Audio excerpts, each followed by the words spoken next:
All right, so anyway, welcome back to another episode of the hit YouTube series, MotorMouth.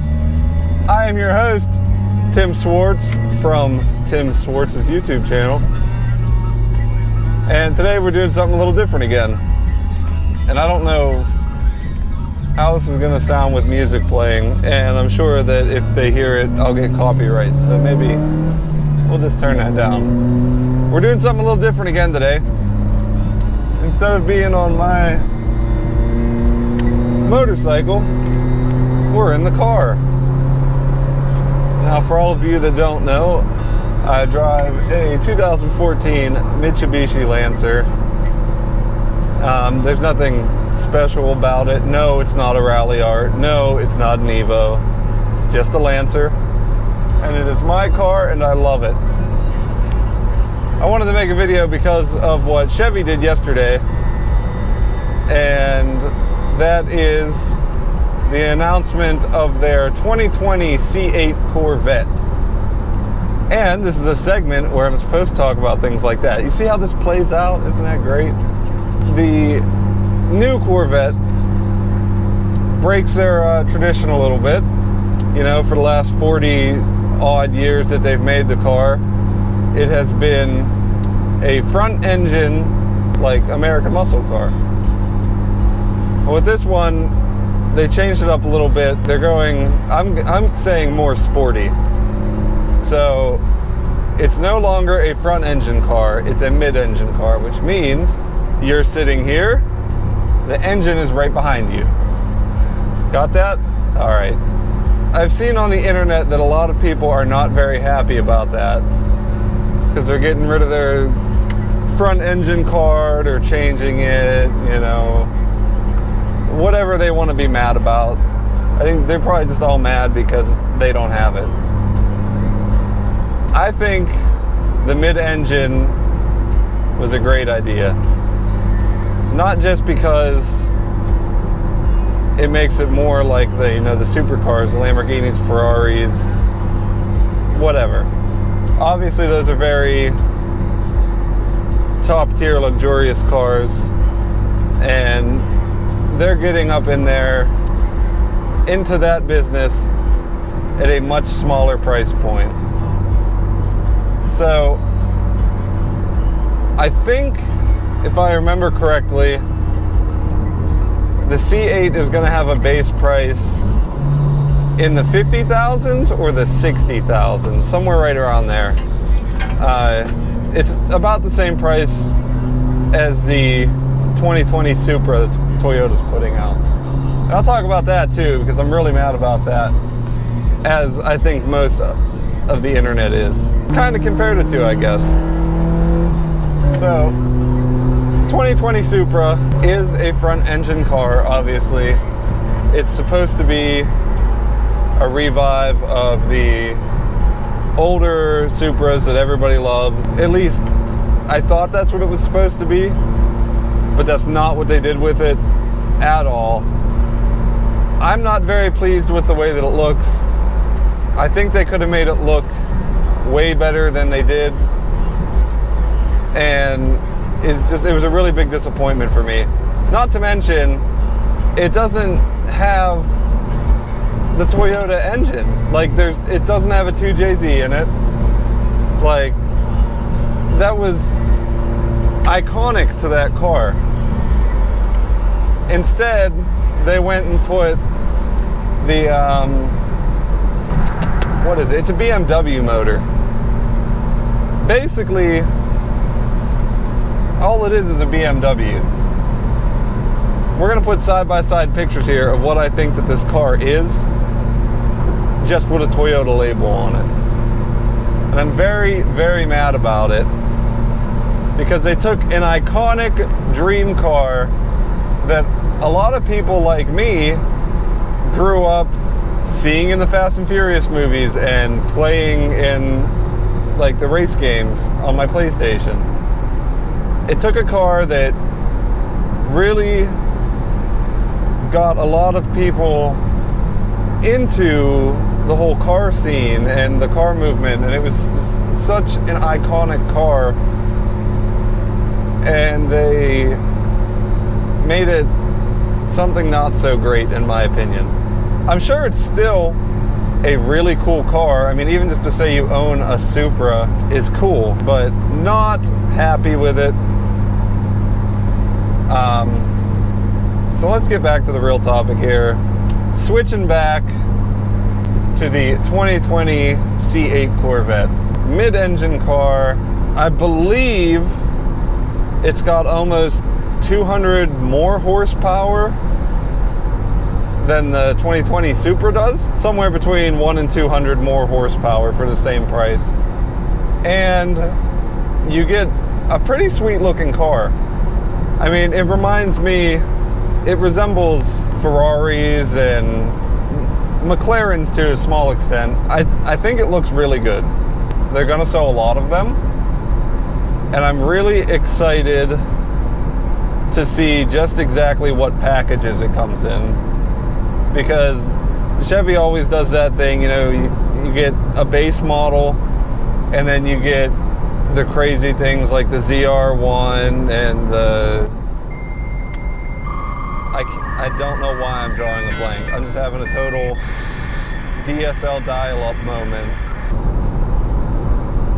Anyway, you know what I mean. They have the cool cars that are get like spec'd out, have big blowers, superchargers on them, and they're making like 700 horsepower. So I'm excited to see what the packages are going to be on that, and just exactly what the price point's going to be too. It might start off at like 50 grand, but by the time you're done, you're definitely probably going to pay probably closer to 80, I would guess.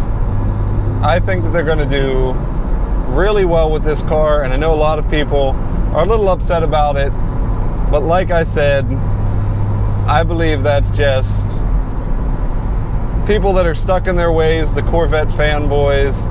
They need it to look a certain way. The engine's got to be in the front, but they need to understand Chevy as a company, if they want to stay relevant, stay in the game, yeah, they could have made another front engine car that looked the same. They need to adapt and change, try different things. And I think going with the mid-engine car and seeing how they can play with that and evolve it a little bit, and see what they're going to do with that, I think they absolutely need that to stay relevant. Whether or not the Corvette fanboys like it, you know, that's just a loss that they're going to have to take. I don't know. I think it's going to be good. I think it's going to be cool. I'm excited to see some. I hope some of these car events that come out after the car comes out, I'm hoping somebody wants to be Mr. Big Shot, goes out and buys one and brings it to all the meets. So I really want to get up close and personal with one and see just exactly what it looks like and walk around it. Because new cars are cool. I mean, cars just don't have... New cars don't get me excited the way that old cars do. So the fact that... I mean, I was a little excited for the Supra, and then they really dropped the bomb on me. And now the Corvette's coming. It's going to be a totally different game, and I'm actually a little bit excited to see one. So I think that's the MotorMouth section of this video. I also want to fit in some time to talk to you guys, since I haven't filmed anything at all week. And the reason being, I've had a really busy week. Monday, I went out and I was working on that drone project that you may have saw on my Snapchat. That's just the golf course thing that I had mentioned in the last MotorMouth video. And it was really cool. We went out there, the guy was really nice. It's a really nice golf course, very respectful people out there. And yeah, I mean, it was exactly what I thought it would be. He gave me an SD card. He said, go out there, film some holes for me, and we'll see what we get done today, and we'll schedule another time for the rest of them.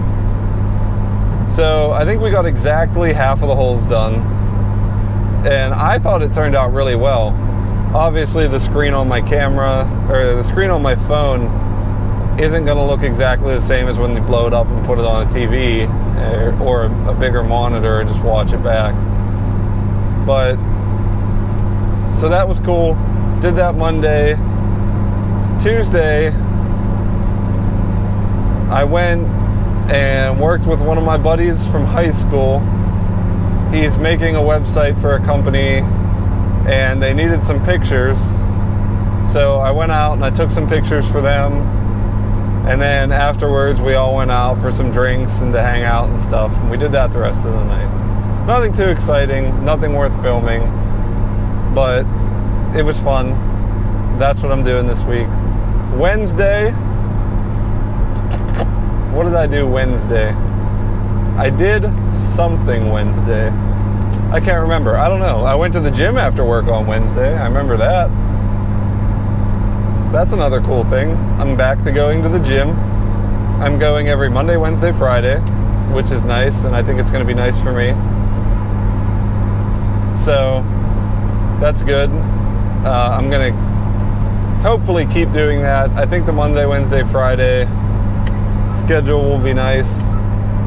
And it's pretty nice if I remember to take clothes with me. I can shoot over right after work, just take care of it. I've been staying for like an hour. I think it takes me to get everything done, so it's not bad. Feeling a little sore though. That's mostly because of what I did yesterday. And that was my cousin's boyfriend, David, invited me out to a dodgeball game. And I almost didn't make it, but let me tell you, I'm really glad that I did. So we go in there, and it's in the basement of this church, I think it was, and they had a legitimate basketball court down in the basement, and it was all like roped off so balls couldn't get out, and we had like a little dodgeball tournament down there. And I have not thrown a dodgeball or anything realistically since high school. And that was, almost 5 years ago. It would have been probably closer to 4 years ago, but I'm going to say 5. So my arm today is just like destroyed. There's no way I'd be able to throw anything today. And obviously today is Friday. That's where we're at now. I wanted to just film this, talk a little bit about some car stuff that's going on, and, you know, just give you guys an update on what's going on in my life this week. I'm on my way to pick up Jen right now. We are going to dinner with one of my good buddies, Nick O'Toole, who was in one of my very first videos when I started making videos again, and we got to see his Jeep. Anyway, not a whole lot going on. If you stayed to this point in the video, thank you. I appreciate your love. You know, everybody that watches these videos, whether I know you or not, whether you're subscribed to me or you're not, every minute that you watch one of these videos makes me, I don't want to say feel better, but it encourages me to want to do it more and more and put more effort into it, because I know that somebody's watching it and getting some enjoyment out of it. And at least if you're not getting enjoyment out of it, maybe you learn something, maybe you don't, because I know I'm not a very funny guy to watch. I'm fun to hang out with, I'm funny to be around, but when you put a camera in front of me, I don't know why. It's almost like I don't want to be the weird guy that I always am. We just dial it back a little bit. Anyway, not the point. Yeah, thanks for watching. I'm probably going to try to meet up with Dylan sometime this coming week or the week after to try and film that documentary style video that I want. I don't know. That's it. I don't have a cool sign off catchphrase like all those cool YouTubers and Dylan, so Also, I wanted to make fun of Nate Burke right here. As we all know, my good buddy Nate Brapp, Nate Burke, Nate Baloney, Nate B drives a Prius. And this Prius was for my girlfriend, as he says. But this relates so hard to the topic of the Corvette because they killed the manual transmission in it.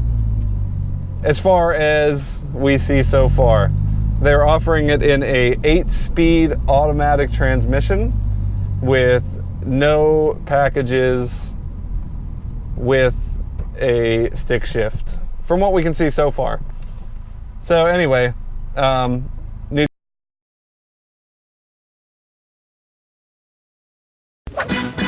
you want to be a player, but your wheels ain't flying. You gotta hit us up to get a pimped out ride. You've got to help